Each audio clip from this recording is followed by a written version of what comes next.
What is up, everybody? Welcome to some Ishkanah action. Hope you're ready to get your spider on, get that spidey sense going. And also, good morning, Vietnam. This is a morning video, guys, so hopefully I don't make any mistakes. But I'm just going to go and get that disclaimer out there.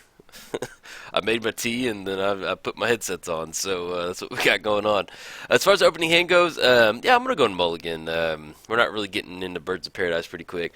And Life from the Loam and Mulch, yeah, we'll go and keep on this one. That's not too bad. I'm going to keep. What, Kiki? Sorry, my cat just meowed at me, and I think she wants me to pick her up, so apparently she just woke up too, and she's not feeling the day yet, so I'll get her in my lap. And then we have Duress. Let's see. Non-creature, non-lane card. Yeah, I'll just go ahead and put that on the bottom right now. Yeah, I usually don't like to play hand disruption in Commander. I don't know why I really put that in there. I guess this is one of my spikier builds, or if you want to call it that. But yes, welcome to some Ishkanah. Yeah, name of the game is to get Delirium active and then have some fun, get some spiders up and running. Ooh, Liliana, it's a pretty good little draw right there. Probably going to go in Vivid Grove because we can go Windswept Heath, and then Woodland Cemetery is not going to come into play tapped. Yeah, we'll go and pass the turn. So we're playing Ishkanah. She has Reach, and then once we have Delirium active, when she enters the battlefield, if there's 4 more card types in the graveyard, create 3 1/2 green spider tokens with Reach. And then for 7 mana, target opponent loses 1 life for each spider that you control. Oh, our opponent suspended a Lotus Bloom. Okay, that's what's going on. We're playing against Slobad, Goblin Tinkerer. Sacrifice an artifact. Target artifact gains indestructible until end of turn. We have a little bit of some janky artifact stuff over here. I like this. I always like playing against, well, anytime I play against Feldon, it seems like it just gets out of hand really quick. But honestly, I can't remember the last time I played against Slobad. I think that's how you say it. I might be butchering that. Let's go ahead and we'll go and get the Windswept Heath down. If we go for a mulch, and then that'll really kind of turn on Life from the Loam. Yeah, I think I like that. So let's go and crack this Windswept Heath. We're going to have our second black source to get down Liliana next turn, kind of get a little clock on our opponent. So we'll go ahead and mulch. And mulch sends all of the land cards to your hand, not just one. I will remember this time. There we go. Okay, so we got mulch getting fired off. We're gonna put all. I wish it was just. I wish it didn't just let you pick lands on there. But yeah, usually what happens is I just think it's Grizzly Salvage, and I'm just picking one land out of that mulch. So that's what happens right there. We're gonna fire this mulch off and then put all the lands in our hand. And even if we don't hit a land or anything, we'll still have. We'll go to 2 card types at a bare minimum with instant and sorcery. So, and then enchantment and sorcery. So I think we'll be at Delirium 3. So we're gonna go and put these into our hand. Yeah, Delirium 3, and then we'll go and pass the turn. Alright, so next turn we're looking at getting down Liliana. She's going to have that, we can start ticking her up and get into those zombies. Excuse me, taking a drink of my tea real quick. Okay, and then there's a walking, a little Kaladesh action in the graveyard. Okay. And let's see. If we go Woodland Cemetery, we go Liliana, we blast the Mirror Retriever, it dies, return target artifact. That's going to get walking back to his hand, to our opponent's hand. I guess we're okay with that. I mean, he's not generating a ton of mana right now, and I don't mind getting this Liliana clock up and running. Then if Liliana gets dealt with, we'll have Delirium and we can get down to Ishkanah, so I think I'm okay with that. Alright, so we're going to blast the Mirror Retriever. And let's see if we get 2, well, never mind, Slobad's a 1/2, so I thought he was a 2/1. I was like, we just keep blasting him, but no, that'll just we'll just keep bonking him on the head, basically. But yeah, so as far as my build of Ishkanah, you know, we're just looking to hit Delirium, and this is kind of just a green-black, mid-rangey control spider deck. It's, you know, every time I play the deck, my goal is to get down Delirium and start making those spider tokens, and then win the game with Ishkanah activation. That's kind of what we got. Excuse me. It's kind of what we got going on with the deck. I've won a few times with it, and it's a lot of fun. Definitely enjoy it. Okay, so our opponent can remove 2 counters from it. But let's see. Let's go ahead and we're going to go and activate Liliana. That'll put it down to a 1/1, or a 0/1 actually, so it's not going to be able to swing in. And then if they remove that counter, is there anything else we want to do? We could get down the Misty, crack it, and return it back to our hand, and then get some dredge action up and running. I think at this point, yeah, that's okay. Let's go ahead and Well, we'll need to leave at least one land in the graveyard. We're going to crack this Misty. Let's grab this Overgrown Tomb. It's going to come into play tapped. Let's go ahead and fire this Life from the Loam off. We'll grab that Misty right there. And that's the only land in the graveyard, so I'm okay with doing that right now. Alright, and then, yeah, we're good to go. Alright, now we do have to watch out for our opponent getting down there. I'm pretty sure it's Slobad. Slobad? I'm really bad at pronouncing magic names, and it's not that like I'm not an intelligent person. I just sometimes like I just read a word really quick, and then my brain just categorizes that word. Like I'm just like, okay, yeah, that's how you pronounce it, and then like I get like chromatic and chromantic lantern. I called chromantic lantern. I called it that ever since Return to Ravnica, and it wasn't until I started doing my channel where somebody was finally like, hey, it's chromatic lantern. I'm like, alright, you right? Okay. Let's see. Let's get down that. What are we gonna go for right now? Um, so if we go for, yeah, I think we're gonna go for the walking on this one. Sacrifice an artifact. Uh-oh. There we go. Okay. And we do have Delirium, so we can get down to Ishkanah. But yeah, let's for sure go and activate Liliana on the walking ballista over there. And then we can just go and go for an Ishkanah right now. I think that sounds pretty good.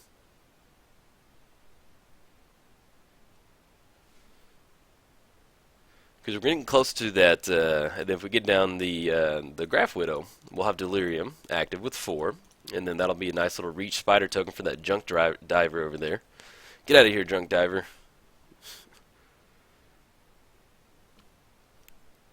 Okay, and then we do have Delirium active, so we're going to get those 3 spiders with reach. We'll take care of the junk driver, and then we'll go and pass the turn. Junk driver. It didn't sound like I said drunk driver, but actually, give me 1 second. Okay. Alright, so we got the Pirate Spellbomb getting activated right there. But yeah, so getting back to Chromatic versus Chromantic Lantern. Yeah, if I ever pronounce a word wrong, just hop in the comments, you can tell me. If it's something like I've heard Ishkanah, like I personally prefer calling her Ishkanah. I've heard some people call her Ishkanah. And, something like that, that's kind of personal taste. But when I just throw an extra letter in a magic word for some reason, yeah, just let me know. It's, I don't know why. It's just something humorous that I don't know. I've just kind of always done that. But yeah, I would have lost a bet if somebody said, hey, is there an N or not in Chromantic Lantern? I'd have been like, oh yeah, there's an N in there. And, I was major wrong on that one.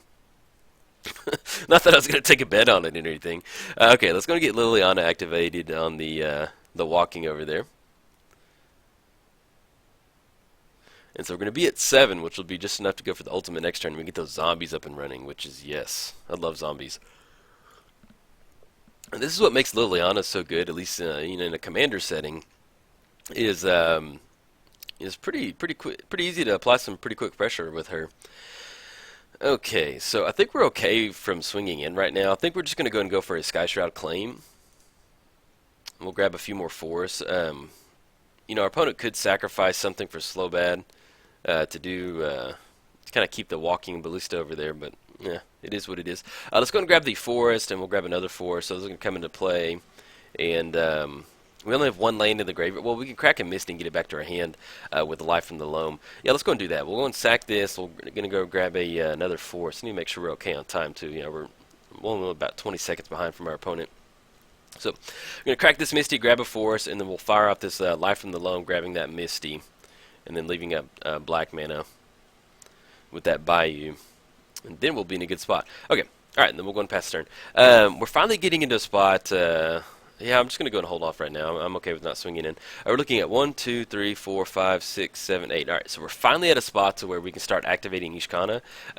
Yeah, 3 a turn, that's a pretty big clock as far as trying to close it out with Ishkanah activations. But we at least, if nothing happens to Liliana, and our opponent's gambling right now, so I'd imagine that our opponent is gambling for some type of burn spell to kind of get the damage down. And Mind Stone went into the graveyard, so let's see if we got a burn spell coming in off that gamble. Let's kind of sneak that damage in and redirect that damage over to Liliana. There's nothing better than like a one or two. I mean, not a one. You would lose on a one, but there's nothing better than a two, three, or four card gamble. I mean, it's just like true. Like I don't know. It just feels like like when I play Yidris, I feel like I'm blasting like this. I got Trash for Treasure on Lotus Bloom. Okay.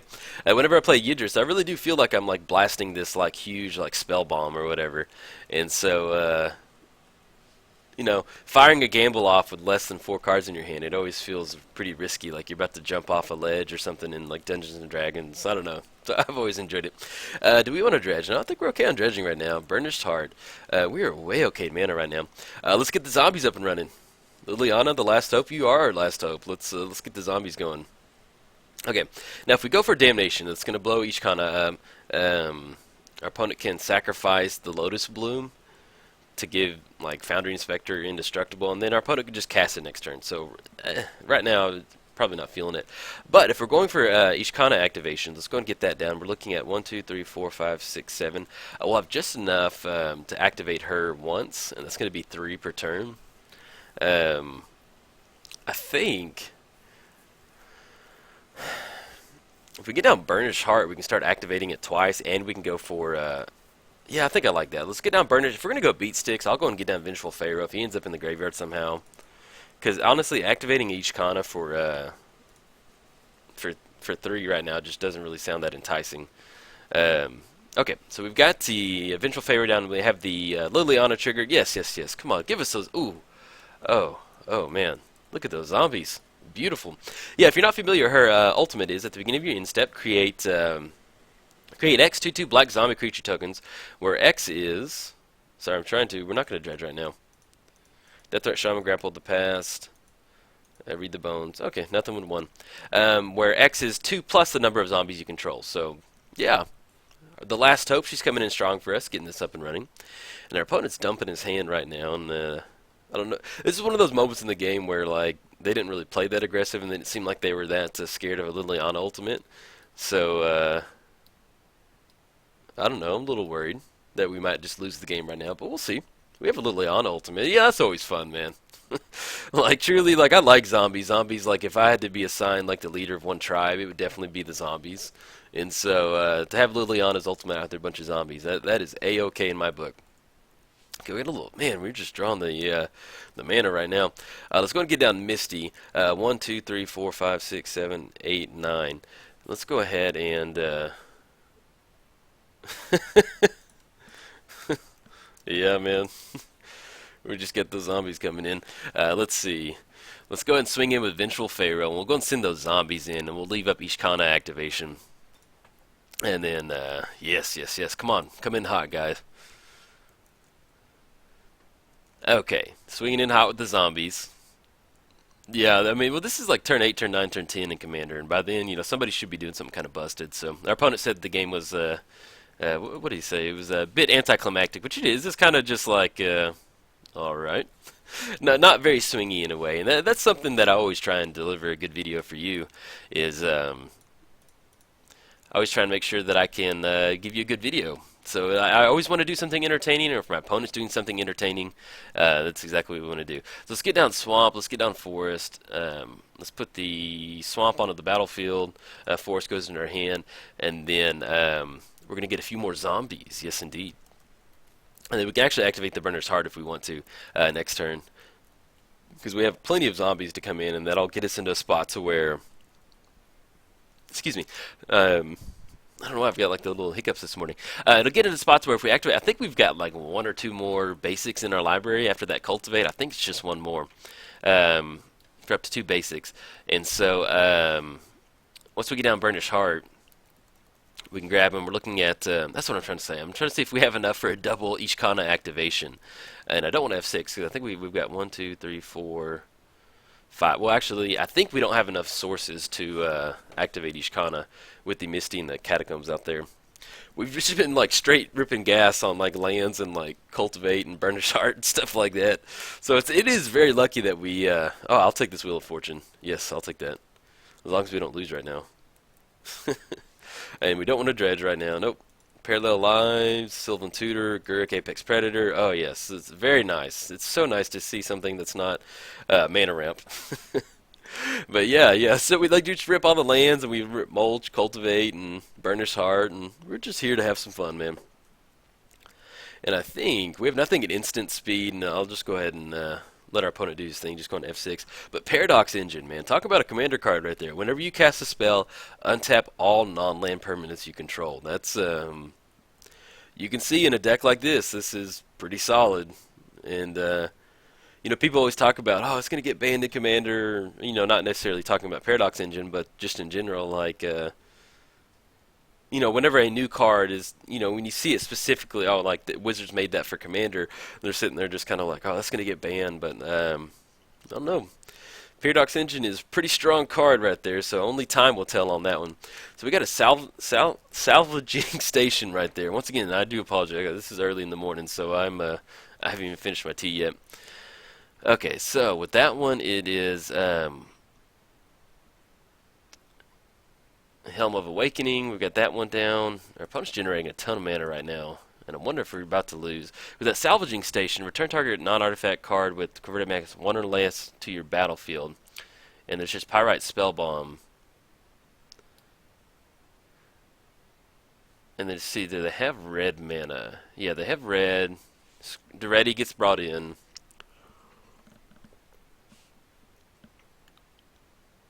I'm trying to see, you know, I don't play a ton of these, I don't play against a ton of artifact re-emitters, so I'm trying to figure out if he's about to go off on us at instant speed. Not instant speed, go infinite on us. But yeah.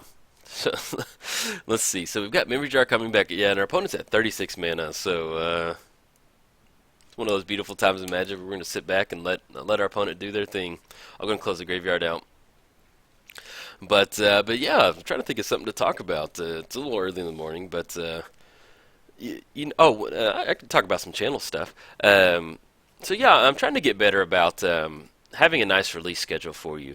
And one of the things I like to do is, you know, sometimes I get into the groove of playing certain commander cards, certain commander decks, just because they're easy to get a good video. Like when I play Gonti, like. I love playing, like, Gonti's such a good commander. So let's look at it this way. So, like, A, I enjoy playing Gonti. That's always fun. B, you as, like, my Magic friends out there, you enjoy watching a Gonti video. So that's really good right there. And then C, like, it gets the most hits out of, like, all my videos. Like, it was one of the most popular ones, and especially with the frequency at which I release it. And so Gonti, like, you're going to see more instances of Gonti in my channel just because it's always, and then, that C was it's easy for me to get a good video with them. I may have repeated that. But as far as doing stuff, we're not going to dredge right now. There we go. But as far as, like, my other decks on my channel, you know, I'm working on getting like a little bit of a better release schedule. And I do apologize if I've already said this. Like, I record anywhere from like 10 to 12 Commander videos a week, and you only usually see about 5 to 7 of those. So sometimes if there's a lot, my opponent's doing a bunch of stuff, like our opponent over here, and I have to, you know, start giving some commentary. I can't remember which video I talked about different stuff like this. So if I've already said this, I do apologize. But yeah, I'm looking to. You know, kind of set up a schedule like some of my older commanders, like Church of Athreos. I love doing Church of Athreos. You know, like tentatively, I'd love to do Church of Athreos once a month. Like, I think that's a good sweet spot. That gives me enough time to kind of come up with the church intro, because I love doing the church intros. That's between Breon WrestleMania and Church of Athreos. Those are my favorite. Those are my favorite intros to do. I definitely enjoy. Oh no, I love doing Magic After Dark with Nekasor. That's a lot of fun on that one. But yeah, so like Church of Athreos. So like Church of Athreos is kind of like unofficially on the monthly schedule, where they're going to get one gameplay video a month. Now Gonti, you may see, like, Gonti's kind of on a. I guess this is what I'm trying to say, is this commentary right here is going to be kind of more about a behind the scenes on my stuff. So like Gonti, he's like an every other week commander. I don't want to put him out every week, but I get a lot of positive feedback from Gonti videos in general, so like he's on like a every other week schedule. So if you don't see Gonti, usually it means you're going to see him that next following week. Gitrog, Hypnotoad, he was on that schedule like every other week for a long time, and I've kind of dialed him back a little bit. But yeah, I'm kind of like, I'm working on setting up a, and actually I should probably pop our opponent's graveyard out, that way if there's any Duretti people out there that would like to maybe replicate this somewhere, we can have it right there. There we go. That's a good little spot right there. Okay, and I'll make sure the stack's not in the way of anything. You can still kind of see through there. What was I saying? Oh, like just the frequency of stuff in which it happens. So like, yeah, so like Gonti, he's every other week. Ishkanah, not Ishkanah. Ishkanah's kind of one of those like I have, and then sometimes I kind of group my decks by like power level. Like Get Rock Hypnotoad, it's a really strong deck once you get it up and running. Like it's pretty crazy. And so I'm trying to make sure that we have a good little board state for the little artifact people out there that want to see what's going on. But yeah, so stuff like Ishkanah, they kind of fall into my like tier 2 commanders. Like I have my tier 1 commanders, and my tier 1 commanders are like not Ishkanah, or like Gitrog, Brion WrestleMania, Gonti, Cadell and Rayhan, you know, not necessarily power level, but like my enjoyment out of them.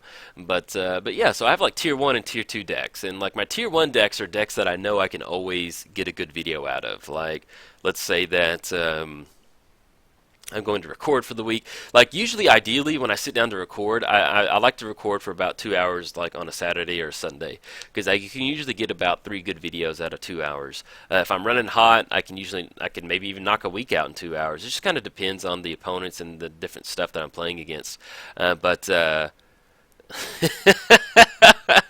Okay, walking Ballista for 61. All right, I will take that. Yeah, good game, man. And then, you want me to, nice, man.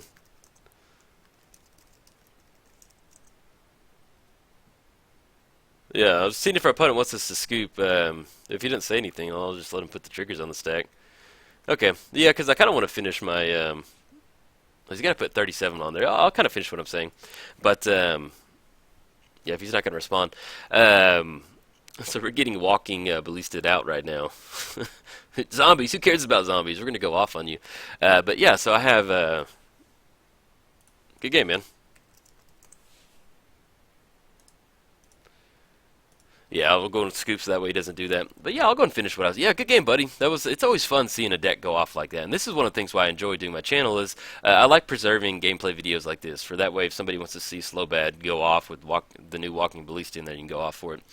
But I don't remember what I was saying. But mainly, like one of the things that you know, I have my decks in tier. Like, I think I'm going to kind of just finish that little like statement. Oh no, that's what I was talking about recording. So when I go to record, what I usually do is I try to record for 2 hours, like on a Saturday or Sunday, and I usually get 2 or 3 good videos out of there. But sometimes, whenever like if I'm busy on the weekend and I don't get to dedicate that much time to recording, I kind of have to record, like usually like the video you see on Monday, that means I recorded it Sunday night. And then if I was busy that weekend, like I'm on like that night before type schedule. So Tuesday's video was recorded Monday night. Wednesday's video was recorded Tuesday night. So sometimes I get into those schedules, and whenever I get into a tight schedule like that, I tend to fall back on like commanders that always get a good video. I've always had good luck with them. And so now that the holidays are over and it's starting to stuff's starting to die down as far as what I've got going on, I should be able to kind of like I want to get a good schedule up for you. I want to say, you know, to the people out there who like Grim Zombie Circus, I want to be able to make sure I record them, Grim at least once a month. To the people who like Gis and Garalf, I want to make sure I record them once a month. To the people who like Nin the Paint Artist, like I'm just trying to figure out like a nice little schedule, because when you think about it, as the game goes on and I keep adding these commander decks to my channel, you know, I'm sitting at about 30, 33 commander decks. If I'm doing, you know, on average I'm doing about 10 commander decks a year. That's bare minimum. That's just new commanders. That's not me doing a new commander out of like an old commander I haven't done in a while.